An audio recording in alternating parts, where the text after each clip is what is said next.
So, what is your purpose? Today, I want you to consider these important questions. Who are you? Why are you here?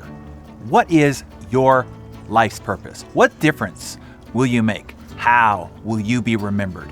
Who will even miss you when you're gone? Look, I know that these are heavyweight questions, but they need your answers. If not now, when? How much more of your life will you allow to pass by without you seizing control of it and making it count, exactly as you want it to, consistently and steadfastly? I say now is the perfect time. That's why you have been called to this life. It is why you chose to be here and how you came to be watching me right now. You were called to be here. You see, these are the great questions of our life. If you will play full out with these questions, they will help you win big in life. Several years ago, I was asked to deliver the eulogy of a relative. It was an extreme challenge as this person, unfortunately for her, lived the life of quiet desperation that Henry David Thoreau warned us about.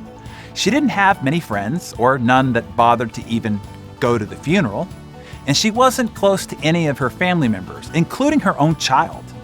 I had really nothing to go on to work with to prepare her eulogy. No references to draw from, no contribution or positive effect her life had on others or the world around her to mention. The bulk of my eulogy ended up trying to explain, justify really, her behavior and probably why she lived the way she did. The fact that there was very little life actually lived there. I'm saddened even thinking about it right now. Sad for the loss of her, of course, but mostly sad for the life that she lost out on. Now, while I've told this story before, I've never really revealed who I was talking about. You see, that person was my mother, and that is exactly the description of her funeral. This experience crystallized an important life philosophy for me. You want to write your eulogy now. Decide the impact that you want to have, the difference that you want to make, and the way you want to be remembered now, before you get to the end of your life and it's too late. The end is not the time to figure out how you want to live your life and how you want to be remembered. So today, put a pen to paper and write your eulogy. If you need help, print the worksheet that I've included below to help get you started. You see, many people, including those that are celebrated as being incredibly successful, get to the end of their life only to discover that they spend their life climbing the wrong ladder. They spent this precious life living by the wrong values, pursuing the wrong purpose. When they finally realize their mistake, their journey is over, the lid is shut, and dirt is being thrown onto their coffin.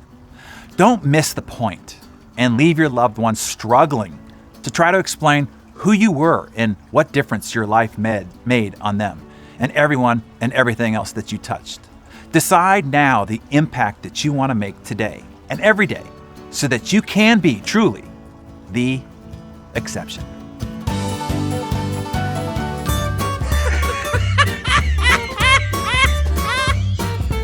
Happy Friday, everybody. So the doctor asks her patient, "Do you have kids?" The patient replies, "Yeah, I have 3 kids." The doctor asks, "Do you drink?" The patient replies, "Yeah, I have 3 kids." Okay.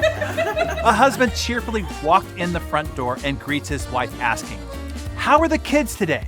The wife just gives him a look.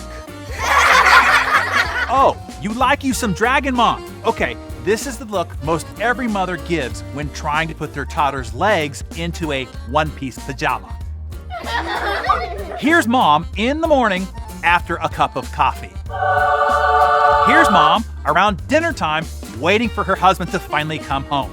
Oh, and one for the dads, in case you don't know what it looks like when Dad finally leaves the screaming breakfast table and leaves the house to go to work without the kids.